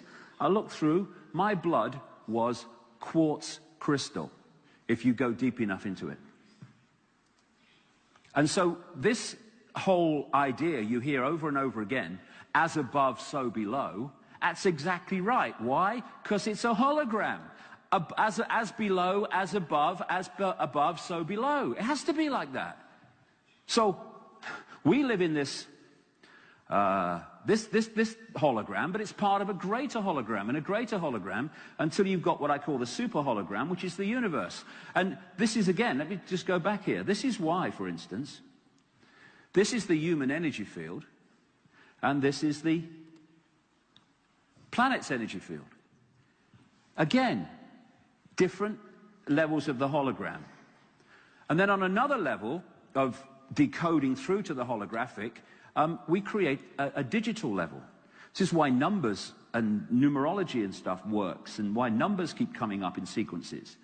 The brain decodes at one point into digital. And what they're doing now, and this really brings us forward to this reality, is they're creating digital holograms, which are a major step forward to the way I've just described. And this was an article about this, and it said of these digital holograms, and they look so real that when Ford used a digital hologram to show off a car concept model, people stopped, afraid to walk into it. They thought the holographic car was really there.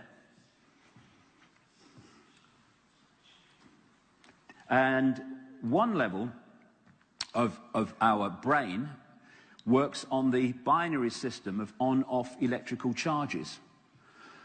What's something else that works on the on-off electrical charges? One of these things. And the brain also does trinary, where there's another number introduced, and that's what they're developing now in some of the most advanced computer operations, trinary-based computers. And that relates to these codes as well, the DNA codes. And of course, the portrayal in the Matrix movie that at one level, that reality was digital. It is. It is. And then the question comes, why haven't scientists seen this? Why haven't they discovered this? Well, some have, actually. But the major reason that science in general hasn't is because of one of them. When you look at science, it's a mass of disciplines, specializations, and they fight for funding. They often fight for prominence. Therefore, they don't talk to each other and share information. And therefore, they don't get it. And also, the control system controls science through funding, because it doesn't want people to connect the dots and come to see the bloody obvious. And when I had that ayahuasca experience and that voice talked to me about the nature of reality for 5 hours, I didn't just accept it. I came back and I looked and checked it out with what science has discovered, and I found that if you take that bit and that bit and that bit and that bit and that bit and you put them together, they've already done it. They already know it's an illusion. But they don't do that, and so they say, you're mad, you are. You're crazy. When you look through the world like that, or at the world like that, which is what most science does, although some on the cutting edge of quantum physics are different, but when you look at the world like that, how are you going to understand the world? I watched a television program on British television a few months ago, and it was an hour asking the question, what is the biggest number? It went on and on and on. They went to a child. A child said, the biggest number is 10, right? And then they went on and on until this scientist reeled off this number that went on for, not ever, but for a long, long time. An hour. What's the biggest number? There is no biggest number except that. Infinity. Infinity is the biggest number, because everything is infinite. And lest we need reminding, infinity, it goes on forever. The fact that they're trying to find that what the biggest number is means they're still seeing limitation. What numbers are digital expressions of vibrational states. And this is why the secret societies at the inner core level, who understand this, not most of the people in secret societies, the inner core level, They keep using the same numbers, and you see number sequences coming up all the time. You find that ancient buildings at a time when this information was more widely known were built using certain dimensions that relate to certain number systems, like pi, golden mean they call them. It's because they understood that numbers are expressions of vibration, and the vibration affects the building and what goes on in there. So what does all this mean? Okay, let's finish this section with this. What it means is humans are living a false identity from the moment they enter this world to the moment they leave it. We perceive ourselves to be humans when that's our experience. We are consciousness having the experience. We are multidimensional beings. We have endless levels of awareness that are there to be tapped into and connected with. We are not just the body. We are energy, consciousness, awareness. And people who have had near-death experiences, and I've read widely about this over the years, the common themes are amazing of what they experience, where they leave the body, and they often talk about going through a tunnel and all the rest of it. But this is what one person described in his near-death experience when he left the body. And it's fantastic what he said. He said, everything from the beginning, my birth, my ancestors, my children, my wife, everything comes together simultaneously. I saw everything about me and about everyone who was around me. I saw everything they were thinking now, what they thought then, what was happening before, what was happening now. There is no time, there is no sequence of events, no such thing as limitation, of distance, of period, of time, of place. I could be anywhere I wanted to be simultaneously. That is who we really are. And people go, oh, I'm frightened of dying. Frightened of becoming that again? Terrified. It's the lens, the body, that gives us the illusion that we're who we have been led to believe we are. And this is a key area to how it's done. How the illusion is maintained, how the sense of limitation is maintained. The brain has two hemispheres, the right brain and the left brain, and there's a bridge between the two called the corpus callosum. And when you are in a whole brain state, you have both sides of the brain speaking to each other and sharing information through that. That's not what the control system wants. The two hemispheres of the brain have very, very different ways of decoding reality. This is mainstream science I'm talking here now. The left brain decodes reality as a sequence. You see, when I say there's no time, it's understandable when people say, yeah, but there's a sequence of events. There's got to be time. No. There's got to be a way of decoding reality to appear to be a sequence. So in the now, the left side of the brain, it decodes and arranges information in a sequence. So we appear to be moving through what we call linear time. And it looks at the world in parts. The left brain decodes structure, it decodes distance, time, it decodes language, and it sees everything as a part from everything else. The right side of the brain is where we get intuition from. We get it from the heart too, but intuition there.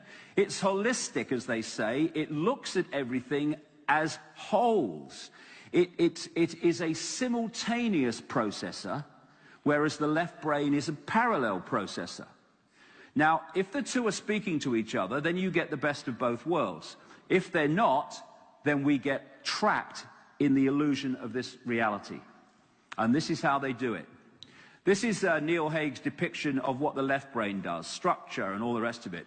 The right brain is where we get creativity from. It's where we connect to wider consciousness. It's where we get intuition, insight from. It's where the artist comes from, the great musician comes from.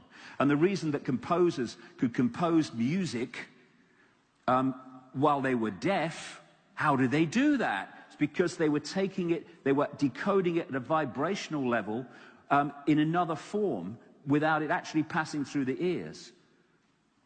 Because what is music? It's vibration. I mean, it's obvious. Now, this corpus callosum, this should be the bridge where these two exchange information. What they've done with our society, and at the core of the control system, cold, calculatedly done, is they've locked us in the left side of the brain, which only sees reality in very limited terms. What they've done is put soldiers on the door to the left brain to stop right brain perception getting in there and giving it another insight on life. We call these soldiers the education system, the mainstream media, medicine, science. Get in there, shut up. And through these methods, media, religion, education, destabilizing the body and the brain through chemical in food and drink, the idea is to stop us decoding reality in an expanded way and get stuck in here. And then you think about this. You're born and you go to school at a very early age now. And then you go through school, and you go through college and university. Lots of people do anyway. What's happening in that period? From very, very early age, right up into the teenage years. The system is saying, take this information, left brain information, hold it there, and then when I say pick up your exam paper and you have 2 hours to complete it, I want all that information, any much you can remember, back out on the exam paper, out of the left brain. And if you do that well, you pass exams. And you get rewarded for being a prisoner of the left brain. You then decide on your specialization. You might want to go into science or medicine or whatever, even politics. And then you go into your science and you go into your medicine and you have to pass more exams, where the system tells you what to believe about science and what to believe about medicine and what to believe about the body. And then you regurgitate that out from the left brain onto an exam paper. Oh, well done. You're a doctor. You're a scientist. And then if you progress even through that, you become one of the people who administrates the whole structure of medicine and the whole structure of science in a country. And what are you by the time you get there? Boom, boom, boom. A complete prisoner of the left brain. And then someone else coming through, who, like a child who has got his right brain open, and he might look at the same information that's going in here, and he might say, please, miss, it's rubbish. And what do they do? Mrs. Smith, there's a problem with Johnny. What's the problem? He's asking questions.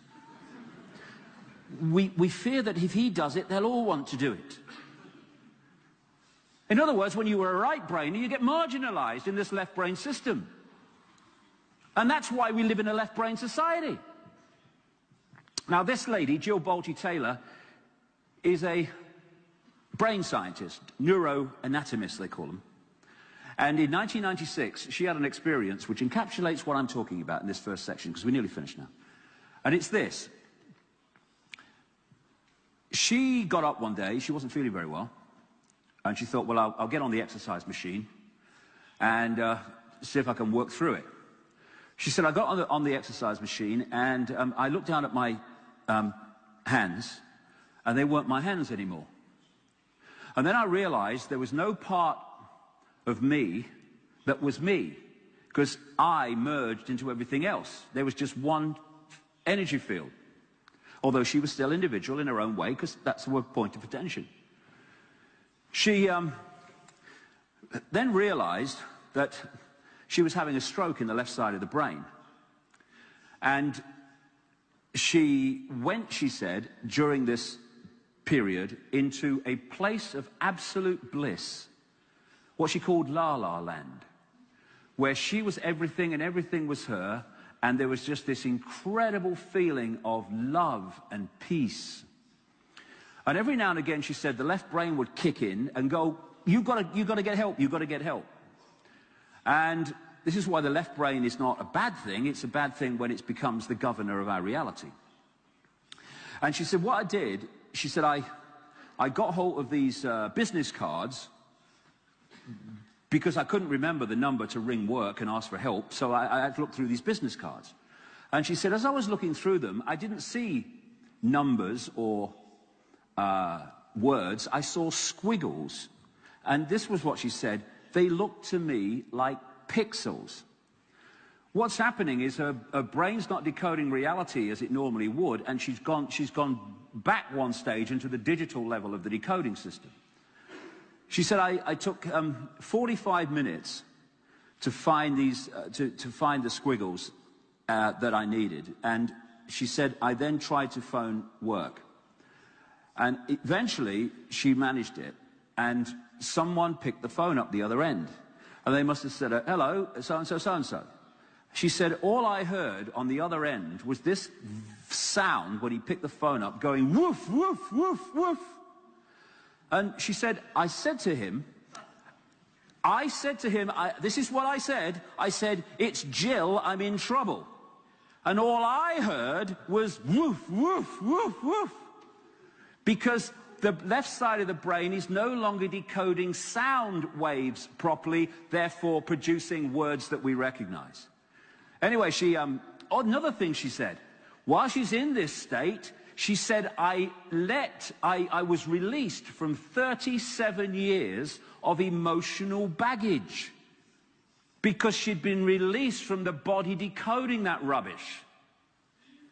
And she survived, thankfully. And if you go on the internet and you put Jill Bolte Taylor in, there's like a 25-minute video in which she explains in detail what happened to her. It's fascinating.